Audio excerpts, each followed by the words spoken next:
જય શ્રી કૃષ્ણ મિત્રો, નિત્ય સત્સંગમાં આપ સૌનું સ્વાગત છે। આજે આપણે સાંભળીશું પુરુષોત્તમ માસ કથા અધ્યાય 18। શુકદેવજી પુનર્જીવન પામે છે તથા આજની વાર્તા। જો આ વિડીયો તમને પસંદ પડે તો લાઈક અને શેર કરી ચેનલને સબસ્ક્રાઇબ જરૂરથી કરજો।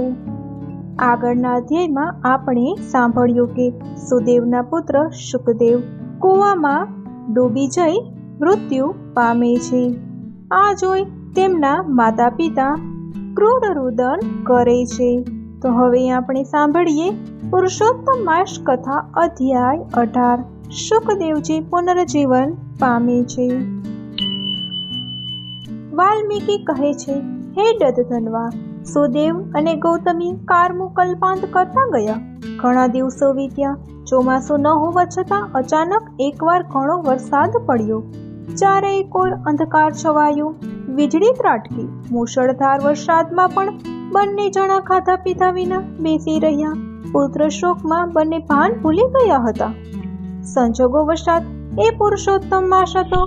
અજાણ્યે જ બંનેથી નિરાહાર વ્રત થયું અને તે માસનો અધિપતિ શ્રી ભગવાન પુરુષોત્તમ તેમની ઉપર પ્રસન્ન થયા અને તેમને આકાશમાં દર્શન આપ્યા। બંનેએ તેમને પ્રણામ કર્યા અને શ્રી શરણમ મમ એમ કહી ધ્યાન ધર્યું। ભગવાન પુરુષોત્તમે કહ્યું, ભક્ત, હવે તું ચિંતા કરીશ નહીં। તારા અજાણ્યે થયેલા પુરુષોત્તમ માસના વ્રતના લાભથી તારો પુત્ર સજીવન થશે અને તને બીજા સંતાનોનું સુખ પણ મળશે। પૂર્વ માર્કંડેય મુનિએ રઘુ રાજાને કહેલું તે આખ્યાન સાંભળ। પૂર્વે ધનુર નામના મુનિને જગતના લોકોને સંતાનના મરણનો શોક કરતા જોઈ દુઃખ થયું। તેથી પોતાના પુત્રને અમરત્વ અપાવવા તેમણે તપ શરૂ કર્યું। 12,000 વર્ષના સતત તપના ફળરૂપે દેવતાઓએ તેમને વરદાન માંગવા કહ્યું તો મુનિએ કહ્યું, મને એક બુદ્ધિશાળી અમર પુત્ર આપો। દેવોએ કહ્યું, આવું તો હજી સુધી બન્યું નથી। ધનુરે કહ્યું કે તો પછી અમુક સમય સુધી જીવે તેવો પુત્ર આપો। સામે દેખાય છે તે પર્વત જ્યાં સુધી અસ્તિત્વમાં રહે ત્યાં સુધી મારો પુત્ર પણ જીવિત રહે એવું વરદાન આપો। દેવોએ તથાસ્તુ કહ્યું અને અદૃશ્ય થઈ ગયા। પછી મુનિને ત્યાં પુત્ર જન્મ થયો। તે મોટો થયો તો મુનિએ કહ્યું કે બેટા, તારે કોઈ ઋષિ મુનિનું અપમાન કરવું નહીં। ભલે ને કોઈ શાપ આપે તો તારું આયુષ્ય બાંધી મુદતનું છે। આવું જાણ્યા પછી તો તેમનો પુત્ર ઉદ્દંડ બની બ્રાહ્મણોનું અપમાન કરવામાં જ પ્રવૃત્ત થઈ ગયો। એકવાર માહિષ નામના ક્રોધી ઋષિ શાલિગ્રામની પૂજા કરતા હતા ત્યારે ધનુરના ઉદ્દંડ પુત્ર ત્યાં જઈ ચડ્યો અને તેમની મૂર્તિ કૂવામાં ફેંકી દીધી। ઋષિએ તેને શ્રાપ આપ્યો કે તું હમણાં ને હમણાં મૃત્યુ પામ, પરંતુ તેને કંઈ થયું નહીં। ઋષિએ આનું કારણ જાણ્યું। તેમના નિશાસાઓમાંથી હજારો મહિષો એટલે કે પાડાઓ ઉત્પન્ન થયા, જેમણે પર્વતના ટુકડે ટુકડા કરી નાખ્યા। ધનુરનો પુત્ર મરણ પામ્યો અને તેના શોકમાં ધનુર પણ મરી ગયા। તો મિત્રો, આ હતો પુરુષોત્તમ માસ કથા અધ્યાય 18 શુકદેવજીનો પુનર્જન્મ। હવે આપણે સાંભળીએ આજની વાર્તા। ઘોડિયાના ભગવાન। નદીને કિનારે એક ખેતરમાં એક ભરવાણ ઘાસપુડાથી એક કૂબો બનાવેલો પોતાના ઘેટા બકરાને ઘાસપાલો મળે ત્યાં સુધી એક જગ્યાએ રહી, વળી પછી બીજે ક્યાંક જાય। આમ રખડતું જીવન। વન વગડામાં જ જમવાનું, મોટા થવાનું, રમવાનું, ખાવા પીવાનું બધું વગડામાં જ। પછી ભણવાની તો વાત જ ક્યાં હોય। પરંતુ પ્રભુ કૃપાએ ભરવાડને હૈયા ઉપલત ગણી। એણે ઘેડિયા પાસે એટલું સાંભળેલું કે ઠાકર મહારાજનું નામ લેવાથી ભવનું ભાથું બંધાય, કાયાનું કલ્યાણ થાય ને આ ભરવાડને જે ઠાકર મહારાજ આમ બોલે તે પોતાના ઘેટા બકરા ચારે, ઘેટા બકરા દૂધ દે, એ ગામમાં જઈ વેચે અને સીધું સામાન લાવે। બસ એની આખા દિવસના કામની આ જ રીત। આમ જરાય ફેર ના પડે। વહેલી સવારે ઉઠી રોટલા ઘડવા બેઠી કે એના કાને ભજન ગાવાનો અને ગીતો ગાવાનો અવાજ સંભળાયો। ભરવાડને થયું, રોજ સુમસામ હોય છે ને આજે આમ એકાએક ભજન ગવાય છે, વળી બાયુનો જ અવાજ છે, લાવ જોઉં તો ખરી। આમ બિચારી ભરવાડન ઊભી થાય અને જુએ છે તો નદીને કાંઠે દીવડા ઝગમગે છે. બાઈઓ બહેનો નદીમાં નહાય છે, કંઈક પૂજા કરતી હોય તેવું દેખાય છે. પછી ગીતો ગાય છે. ભરવાડણ તો નદી કિનારે આવી છે. પૂછે છે, બાઈઓ બહેનો, આ મટાણે વહેલા નદીએ નાહો છો, પૂજા કરો છો, મજાના પ્રભુ ભજન્ય ગાવ છો, મને કંઈક સમજણ પાડો ને ભાઈ સાહેબ. એક બહેન બોલી, બહેન તું તો બહુ ભોળી, તે કદી આવું જોયું જ નથી. ભરવાડણ કહે, બેન અમે ગમાર વગડાના જીવ, વન વગડે ભટકવા વાળા, અમને ક્યાંથી કાંઈ ખબર હોય. પેલી બાઈ બોલી, જો બહેન, આજથી રોડો અધિક માસ શરૂ થયો છે. પુરુષોત્તમ ભગવાનના વ્રત નિમ આજથી થાય. 3 વર્ષે અધિક માસ આવે એટલે વ્રત નિમ લેવાય. આખો એ અધિક મહિનો નદીએ નહાવાનું, કાંઠા ગોરમાની પૂજા કરવાની, ભગવાનને કાલાવાલા કરવાના, ભજન ગીત ગાવાના, દેવ દર્શન કરવાના, ઉપવાસ એકટાણા કરવાના. આ મહિનો પૂરો થાય એટલે ઉજવણું કરવાનું. ઉજવણામાં બ્રાહ્મણોને જમાડવાના, યથાશક્તિ દાન દક્ષિણા દેવાની. આમ વ્રત પૂર્ણ કરવાનું. એટલે આજથી અમે રોજ નદીએ નહાશું, આખો મહિનો ધર્મ ધ્યાન કરીશું, કથા વાર્તા સાંભળીશું અને કાયાનું કલ્યાણ કરીશું. બાઈની વાત સાંભળી ભરવાડણ કહે, પણ બેન, આમ આ વ્રત કરવાથી શું ફળ મળે? પેલી બાઈ કહે, ભગવાન રોડો અવતાર આપે, ધન દિયે વૈભવ આપે. આમે સૌ વાતે પુરુષોત્તમ ભગવાનની દયાથી સારાવાના થાય. ભરવાડણને થયું, લાવ રે જીવ, જીવન આખું વન વગડો જ વેઠવાનો છે, તો આજ આ રોડો અવસર આવ્યો છે, એટલે આ બધી બહેનોની સાથે હું ઠાકર મહારાજનું વ્રત રાખું અને કાયાનું કલ્યાણ કરું.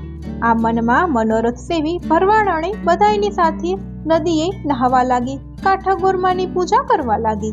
લોટો ભરીને દૂધ લાવી બ્રાહ્મણને દક્ષિણામાં રોજ દૂધ આપે અને આખો દિવસ જઈ ઠાકર મહારાજ જઈ પુરુષોત્તમ મહારાજ રટણ કરતી જાય ને ઘેટા બકરા ચારતી જાય.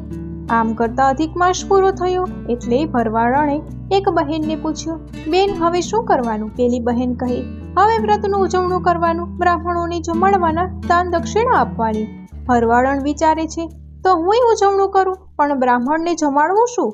મારે ગરીબને તે વળી પકવાન ક્યાંથી? છાસને ઘેસ હોય. ગામમાં ગઈ છે, પૂછતી પૂછતી બ્રાહ્મણને ઘેર ગઈ.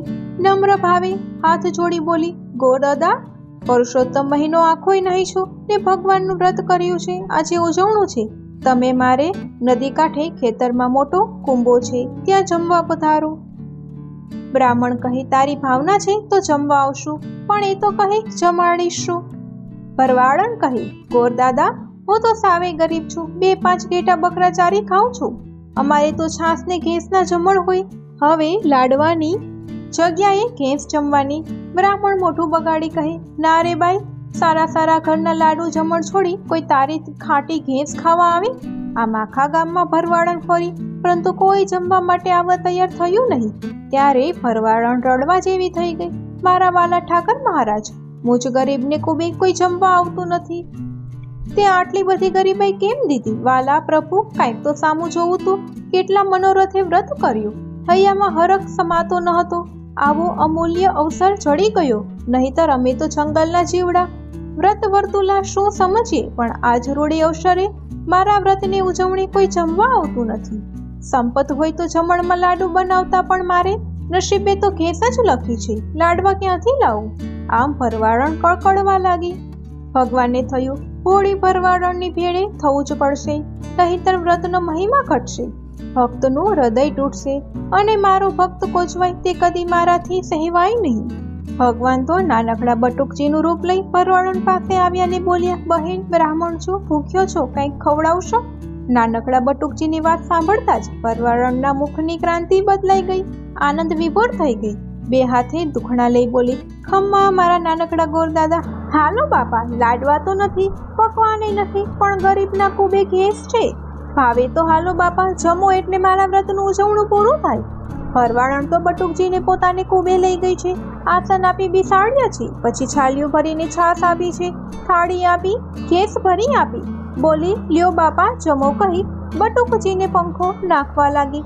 બટુકજી તો મલકાતા જાય છે ને ઘેસના સવગડા બોલાવતા જાય છે, બહુ મીઠી બોલતા જાય. બટુકજીને આમ સબળતી જમતા જોઈ ભરવાડણના હરખનો પાર નથી. બટુકજી જમી રહ્યા છે, પેટ ઉપર હાથ ફેરવી મોટો ઓડકાર ખાતો ને બોલ્યા, આહા, જેટલી મીઠા સુદામાના તાંદુલમાં ને વિદુરની ભાજીમાં એટલે જ મીઠાસા ભોળીની ખેસમાં આવી. ભરવાડન કહે, ગોરદાદા એ શું બોલ્યા? ભગવાન કહે, એ તો આશીર્વાદ આપવા જોઈએ ને, એટલે આશીર્વાદના 2 વેણ બોલ્યા. લે હાલ બેન, મને થોડે સુધી મૂકી જા. ભરવાડન લુગડાનો કટકો માથે નાખીને બોલી, એ હાલો ગોરદાદા, ગામને માર્ગે ચડાવી દઉં. કહી ભરવાડન આગળ ચાલી છે. બટુકજી ધીરે ધીરે પાછળ જાય છે. ગામ નજીક આવતા બટુકજી બોલ્યા, ઊભી રે બહેન. કહી પાસે જ એક આંબળાનું ઝાડ હતું. સરસ મજાના મોટા આંબળા જબુડતા હતા. બટુકજીએ ઝાડને ઝંઝોટી એટલે ઢગલો આંબળા ખરી પડ્યા. પછી ભરવાડણને કહે, બેન ખૂબ મીઠા આંબળા છે, લઈ લે, મારે પણ તને કંઈક પ્રસાદ તો આપવો જોઈએ ને. કહી બટુકજી ચાલતા થયા.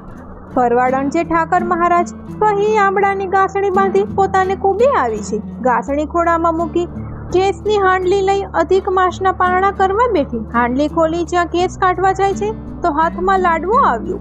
ભરવાડણ આંબળાની ગાંસડી ખોલી જોયું તો નરિયા હીરા મોતીને સોનાની મહોરો જોતા જ ભરવાડણ સમજી ગઈ, નાનકડા બટુક મહારાજ બીજા કોઈ નહીં પણ મારા ઠાકર મહારાજ.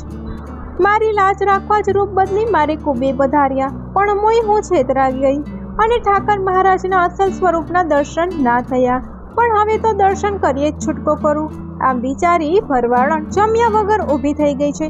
નદી કિનારે આવી ઊંચા અવાજે બોલી, જય ઠાકર મહારાજ, બટુકજી થઈ મને છેતરી તો સાંભળો ખરા રૂપે, દર્શન ના દો. ત્યાં સુધી મારે અનાજ પાણી અગરાજ છે. હવે તો તમારે હાથે જમાડો તો જ ખાવું, નહીતર જીવ ખોવું પણ ખાવું નહીં. આંખમાં આંસુ આવી ગયા છે. ભગવાનને થયું, ખરી થઈ છે, આણે તો આખરી પ્રતિજ્ઞા લીધી, પણ આ તો ભોળિયા ન ભગવાન.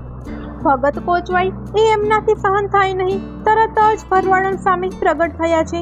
ભોળા ભક્તની ભાવના પૂર્ણ કરી દર્શન આપ્યા છે. પોતાને હાથે જ લાડુનો પ્રસાદ ભરવાડણના મુખમાં મૂકી પારણા કરાવ્યા. પછી બોલ્યા, તારું પ્રારબ્ધ સુખરૂપ ભોગવી મારા ધામમાં આવજે, મારું વિમાન તને લેવા આવશે. ભરવાડણથી કાંઈ બોલી શકાયું નહીં. આંખમાં આંસુ છે, મુખમાં હાસ્ય છે. 2 હાથ જોડી વંદન કરી રહી છે. ભગવાન અંતર ધ્યાન થયા છે. સુખરૂપ પ્રારબ્ધ ભોગવી ભરવાડણ અંતકાળે પ્રભુના વિમાનમાં બેસી પ્રભુધામ ગઈ છે. જય ઠાકર મહારાજ, જય પુરુષોત્તમ ભગવાન, ભોળા ભક્તોને ફળજો. તો મિત્રો, આ હતી આજની વાર્તા ભોળાનાથ ભગવાન. જો આ માહિતી તમને પસંદ પડી હોય તો વિડીયોને લાઈક અને શેર કરી ચેનલને સબસ્ક્રાઈબ જરૂરથી કરજો. જય શ્રી કૃષ્ણ.